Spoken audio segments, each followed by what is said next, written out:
Buenos dias, ladies and gentlemen. Hope you're all having an amazing day. And I hope your start to December is halfway as decent as Yoshifumi's start to this second loop has been. This mad lad's been absolutely blowing it out of the water this second loop, and he had one of my favorite reveals this entire series today. What our favorite creature, Kane, actually is. Serving as their mobile home and headquarters, Kindness, our boy Kane, was finally revealed, and that was only the beginning of the craziness we saw in chapter 138, Incentive. So let's talk about it. Undead Unluck.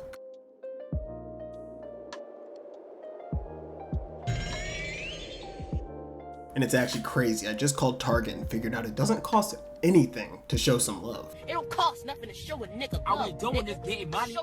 Nah, but seriously, if you could, drop a like, subscribe if you're new, and comment for me. How are we feeling about this second loop and all of the information we got today? Because I got some cool things I want to share with you. So we've always known that no two loops can be the same. There's always going to be differentiators between one loop and the previous loops beforehand. And I think it's really cool to look at some of these different intricacies which differentiate one loop from another. One of the main things I noticed in today's chapter is that quests are being offered at different times with very different rewards than beforehand. For instance, Spoil is offered up as a quest this time, and the reward is the Nioi Kinko staff. However, this is funny because we see Spoil come up very much later in the timeline in the previous loop, and the Nioi Kinko staff is not the reward. We had already had the Nioi Kinko at that point, and that is actually the staff which Shin uses to fight Induma Stop. The neutralization of this one would have gave the location of the Blade Runner artifact, and we know this could not have been the same exact thing in the previous loop, just due to the fact that Rip is the user of the Blade Runner artifact. Those are the artifacts which are actually on his legs,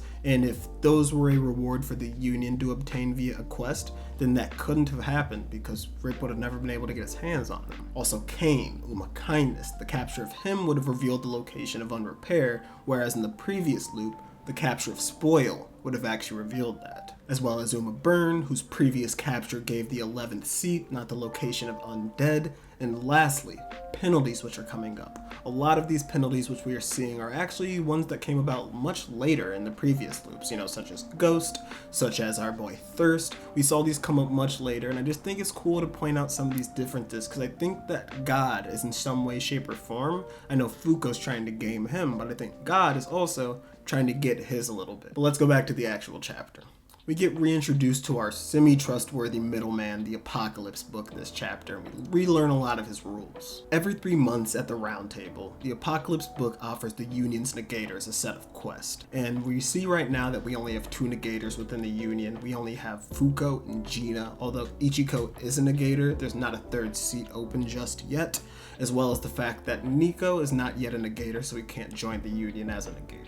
Succeeding in these quests gives you rewards, whereas failing actually gives you penalties. An or a rule is added to the earth and actually rewrites all of history. And we kind of see how that works this chapter. Whenever Ghost is added, we see that a plethora of supernatural ghost books are just sparse throughout the earth, as now, throughout history, people have known about this phenomenon. The biggest new piece of information we learn is that you're actually able to pass on quests. So Fuuko can make the decision to skip on one quest to instantaneously choose the next one. And you do incur a minor penalty when you do this. Not only does the actual penalty from that quest still get garnered onto the earth, but you skip 1 year of reality. So if you're not within that Union HQ room where the round table is, you are skipping time in real life. And interestingly, time is more of Fuuko's focus at the moment. She doesn't seem to care about penalties coming onto the earth because she kind of understands that a lot of the times penalties are pointless. Think of, for instance, Galaxy. Once it was added, aliens came down to Earth to try to eradicate us. However, Jules, in an instant, eradicated all of it. And kind of understanding that the only way penalties can truly be bad is if they are manipulated or if they're used in a negative way, such as Ghost being manipulated by Ruin. That's the only way that penalties can be dangerous. And if we have all the negators on our side, then there's no way that these penalties are going to be used in a negative way. So Fuuko's just kind of trying to get on top of things beforehand. So we've got Apocalypse, we'll start questing, we'll start getting rewards, everything seems good. However, no, we still have that aforementioned issue, time. And the main issue is that there's a large gap in time where Fuuko says that the Union is quite vulnerable.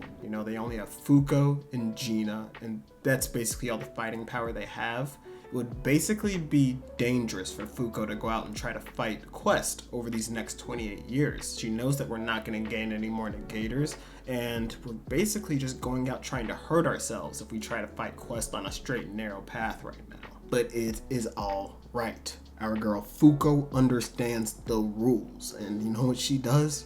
She finesses the finesser. Fuuko takes advantage of the Apocalypse book's rules to kill two birds with one stone. By continuously re-rolling the quest in some gacha system-like manner, Fuuko is not only able to skip enough time to get closer to that next group of negators, but is also able to get one step closer to finding the key to this loop. On her 25th roll, her 26th set of quest, Apocalypse exclaims, "Neutralization of Uma Atom will reward a third seat, and capture of negator Unavoidable will reward location of artifact Remember." And obviously, Fuuko accepts. Fuuko's resolve, intellect, and cojones this chapter were absolutely insane. Seeing her just having the intellect to understand Apocalypse rules, knowing that I'm going to have to play a game against him, and having, you know, the cojones to play that game, to put a little bit of risk out on the table, to put, you know, her neck on the line in order to try to get the Union into a perfect situation. And that kind of happened. And just having the resolve to turn down all of those quest rewards, the Nioi Kinko staff, Unrepair's location, Undead's location. You know that took a lot out of Fuuko, but you know she's a smart woman, she's a hard-boiled woman, and she's gonna get it done. And I cannot wait to see Unavoidable's backstory. I already know it's going to be so dang hype. I think it might actually be the toughest one in Undead Unluck, because think about it, his ability, it allows for his hits to not be avoided. And this dude was a boxer. I'm wondering if he just like fell out of love with the sport due to gaining this ability or something, just feeling like I'm cheating the game. Or if even he was bad, and I don't know. I just know it's gonna be some crazy stuff. It's Yoshifumi Gotsuka writing this. You already know it's gonna be wild. And lastly, gaining Remember would be a big time pull, especially right before Billy, Rip, Latla, Tella, Creed, all the gang pull up. If we can immediately get them on our side and have them trying to help us, even just, you know, learning more about them and their backstories, would be a perfect situation for us to be in.